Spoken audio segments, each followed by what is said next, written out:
Alright, here's my 32-ounce bowl jars. They're made out of a thick glass and it's a wide mouth. I prefer have all my jars by the bowl wide mouth because it's easy to refill, put stuff in, and also it's easier to take stuff out. Let's see. See how wide is that?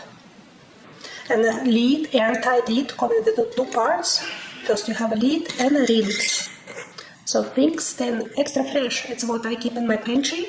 I like to have those jars in my pantry because you clearly can see what is inside, and also it's staying fresh because its lid is airtight. I also like to label them. Sometimes I put the tape, and lately just using Sharpie and write on the side of the jar, and when I put in the dishwasher, the writing is usually get washed off. So very practical, and of course you can use this for canning.